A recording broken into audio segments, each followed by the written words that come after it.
Hidup Paulus itu setia, stabil, bagaimanapun keadaannya. Dalam Kisah 20 ayat 18-19 ayat ini berkata, sesudah mereka datang, berkatalah Paulus pada mereka, kamu tahu bagaimana aku hidup di antara kamu sejak hari pertama aku tiba di Asia ini.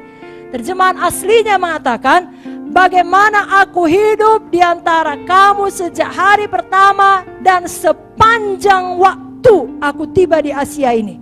Dan sepanjang waktu dia setia. Dengan segala rendah hati aku melayani Tuhan. Dalam pelayanan itu aku banyak mencucurkan air mata.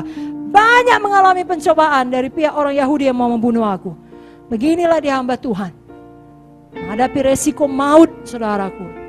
Begitupun tetap setia. Saudara yang tidak menghadapi resiko maut, pakailah kesempatan itu untuk berbuah banyak-banyak bagi Tuhan secara nyata.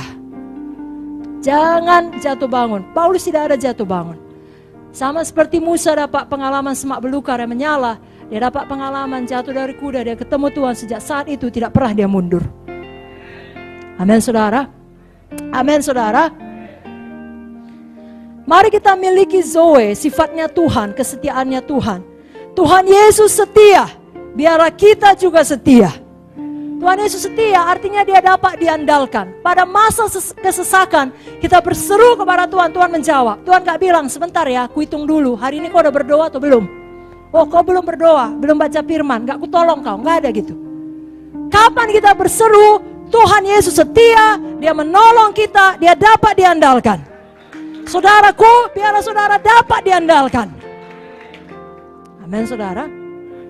2 Korintus 5 ayat 8-11. Hati kami tabah dan terlebih suka kami beralih dari tubuh ini untuk menetap pada Tuhan.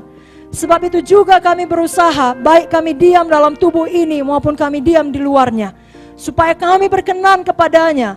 Sebab kita semua harus menghadap tahta pengadilan Kristus, supaya setiap orang memperoleh apa yang patut diterimanya, sesuai dengan yang dilakukannya dalam hidupnya ini, baik ataupun jahat. Kami tahu apa artinya takut akan Tuhan. Karena itu kami berusaha meyakinkan orang. Bagi Allah hati kami nyata dengan terang. Dan aku harap hati kami nyata juga demikian bagi pertimbangan kamu. Bapak Ibu Saudara, biar Zoe menjadi nyata dalam hidup kita. Hidupnya Yesus jadi nyata dalam hidup kita. Kita tetap setia dalam kekurangan, dalam kelimpahan, dalam kesenangan, dalam persoalan, dalam penderitaan. Filipi 4 ayat 12. Aku tahu apa itu kekurangan, aku tahu apa itu kelimpahan. Dalam segala hal dan dalam segala perkara, tidak ada sesuatu yang merupakan rahasia bagiku.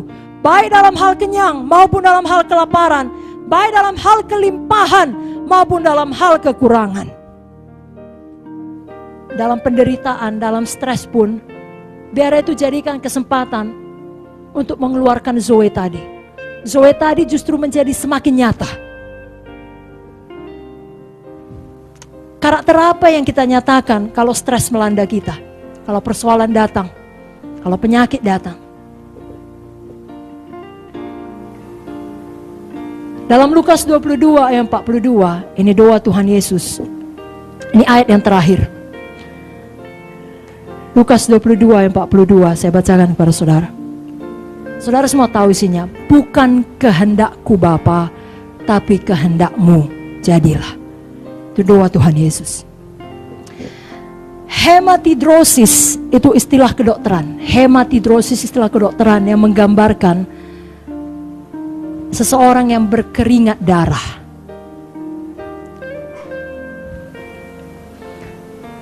Ini sangat jarang terjadi. Ada kita yang sudah pernah keringat darah? Belum, saya harap tidak pernah. Tapi itu pernah terjadi dan dituliskan dalam Alkitab.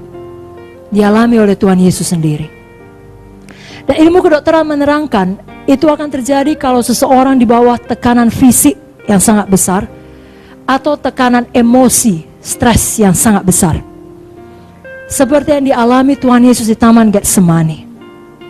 Tapi satu hal yang pasti, stres dapat menyatakan karakter kita yang sebenarnya. Nah, kalau kita perhatikan, karakter apa yang dinyatakan Tuhan Yesus di tengah stresnya yang sangat besar? Pada waktu dia harus menghadapi kematian. Nah, sebenarnya bukan itu kali. Pada waktu dia harus memikul semua dosa umat manusia. Karakter apa yang keluar? Apakah Tuhan Yesus berteriak dalam keputusasaan? Apakah Tuhan Yesus mempertimbangkan untuk memberontak kepada Bapa? Apakah Tuhan Yesus mau melarikan diri? Ataupun Tuhan Yesus marah kepada Bapa, merasa ini tidak adil ditimpakan kepadanya. Aku tidak berdosa, kenapa aku harus menanggungnya? Tidak. Apa yang dilakukan Tuhan Yesus tengah stres yang besar? Dia berdoa. Lalu dia menyerahkan dirinya kepada kehendak Bapa. Walau untuk itu dia harus membayarnya dengan nyawanya sendiri. Dari jawaban Yesus dan dari tindakannya setelah itu, kita tahu ada banyak dimensi karakter Yesus yang dinyatakan. Kasihnya dinyatakan, kesetiaannya dinyatakan, penguasaan dirinya dinyatakan. Dan itu semua adalah buah roh. Seperti yang dituliskan oleh Paulus dalam buku Galatia 5. Bapak Ibu Saudara, kita tutup malam ini dengan satu kerinduan supaya kita juga demikian. Pada waktu stres datang, pada waktu persoalan datang, karakter kita yang sebenarnya dinyatakan. Biarlah yang keluar Zoe, kasihnya Tuhan, kepatuhannya Tuhan, penguasaan dirinya Tuhan.